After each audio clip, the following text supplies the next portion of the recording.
러시아가 지금 가스를 팔기 위해 가장 먼저 확보하고 있는 게 있습니다. 바로 낡은 LNG 운반선입니다. 유럽이 러시아산 LNG의 문을 닫기 시작하자 러시아는 오히려 가스를 실어나를 배부터 확보하고 나섰습니다. 도대체 왜 러시아는 새 가스전보다 낡은 배에 돈을 쓰기 시작한 건지 궁금해집니다.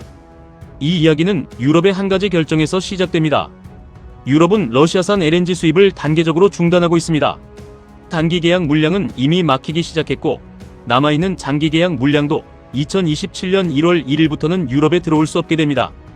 그런데 러시아 입장에서는 이게 단순한 수출 시장 하나의 문제가 아닙니다. 러시아 LNG 산업에서 유럽은 오랫동안 중요한 고객이었습니다. 실제로 로이터는 올해 상반기 이후가 러시아 최대 LNG 생산 시설인 야말 LNG에서만 약 997만 톤의 LNG를 수입했다고 전했습니다. 유럽의 수입 규제가 강화되는 상황에서도 상당한 물량이 들어오고 있는 겁니다. 그렇다면 러시아가 선택할 수 있는 방법은 두 가지입니다. 생산량을 줄이거나 유럽 대신 다른 곳으로 가스를 보내는 겁니다. 러시아가 선택한 방향은 명확했습니다. 배를 늘리기 시작한 겁니다. 문제는 LNG 운반선이 일반적인 화물선과는 차원이 다르다는 데 있습니다. LNG는 영하 162도에서 액체 상태로 유지해야 하기 때문에 특수 저장 시설이 필요합니다. 특히 러시아 북극권에서 생산되는 LNG를 운반하려면 상황이 더 까다로워집니다. 북극해의 얼음을 뚫고 움직일 수 있는 쇄빙 능력이 필요하기 때문입니다. 그런데 이런 선박은 가격도 비싸고 건조기간도 깁니다. 러시아가 지금 당장 수십 척을 새로 만들기는 현실적으로 쉽지 않은 상황입니다. 그래서 러시아가 눈을 돌린 곳이 중고 선박 시장입니다. 로이터는 지난 4월 러시아가 2005년과 2006년에 건조된 LNG 운반선 4척을 새롭게 확보했다고 보도했습니다. 이 선박들은 최신형이 아닙니다. 오히려 국제 해운 시장에서 퇴역을 앞두고 있던 오래된 선박에 가깝습니다. 그런데 러시아가 이런 배까지 긁어 모으는 데는 이유가 있습니다. 유럽에서 막힌 물량을 다른 시장으로 돌리려면 결국 배가 필요하기 때문입니다. 그리고 그 새로운 목적지 가운데 가장 중요한 곳이 중국입니다. 러시아가 개발하고 있는 아틱 LNG2 프로젝트가 대표적입니다.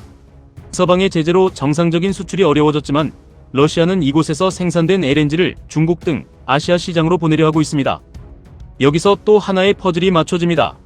러시아 북극권에서 생산한 LNG를 중국으로 보내려면 북극 항로가 중요해집니다. 실제로 지난 8월 로이터는 러시아의 신형 쇄빙 LNG 운반선이 북극 항로에 투입됐다고 전했습니다. 이 선박은 두꺼운 해빙을 뚫고 운항할 수 있도록 설계됐고 제재를 받고 있는 아틱 LNG2 프로젝트의 수출을 지원하게 됩니다. 이렇게 보면 러시아가 왜 낡은 LNG 운반선까지 사들이는지 윤곽이 드러납니다. 유럽이 수입을 막기 전에 운송수단을 확보하고 유럽에서 빠져나갈 LNG를 중국을 비롯한 아시아 시장으로 돌리고 북극 항로를 이용해 새로운 수출 루트를 만들겠다는 전략입니다. 여기에는 한 가지 문제가 남습니다. 러시아가 확보하는 선박 상당수가 오래된 선박이라는 점입니다.